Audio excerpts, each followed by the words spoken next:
Guys, I finally found the solution to my pet peeve problem.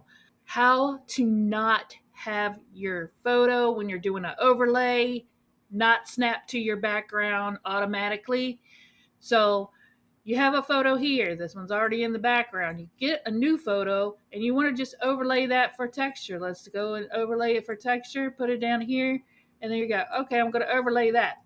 As soon as you do that, oh my goodness, now it's stuck to my background and my other picture has disappeared.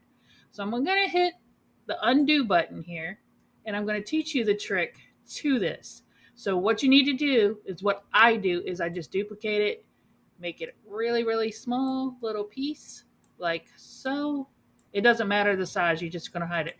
Take your transparency down to 0, going to position, going to layers, move that behind, and then you're going to take your control key, highlight the other one. So both of these are highlighted in purple.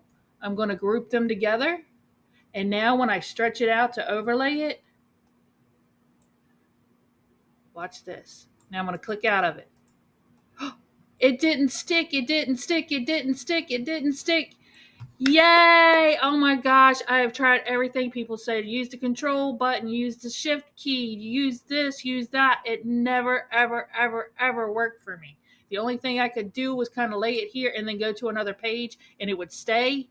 But as soon as you click on this outside, it would attach to the background. But now, as long as you do a little something behind it, make it transparent so you'll never see it. And then if you want to sit there and overlay it, do the transparency like that, kind of make it look comic booky, whatever you want to do, you can do that now. It is just so awesome. I'm so excited. And that's how you do that. If we want to try another one and make sure we do it, let's duplicate that thing. Let's go. Let's get this beautiful background here. Let's go here. Let's set this one to background and let's put some texture over here. And I want to do this. So I'm going to duplicate this real quick. I'm going to make it small right here. I'm going to go over to my layers. Let's go position, layers. Hold on, I got to make this one transparent. Boop, boop, blam. I'm going to switch it up, put it in the back. That one's already highlighted. I'm going to hit my control key again, and bam. I'm going to group them together like so. And now I'm going to stretch it across like so. I'm going to click out of it.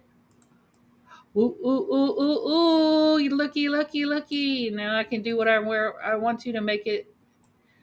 I love layering pictures, and it's hard when you got a picture and the other one will snap and you can't do anything, and it's a pain in the butt. So that is the solution, y'all. It's the solution. Yay. Finally. Yay. Okay, y'all. Thanks for stopping by and getting this little solution here. And please subscribe if you have not. Hit that like button. Come see me more often. I love you guys. Until next time, Michelle's out. Bye.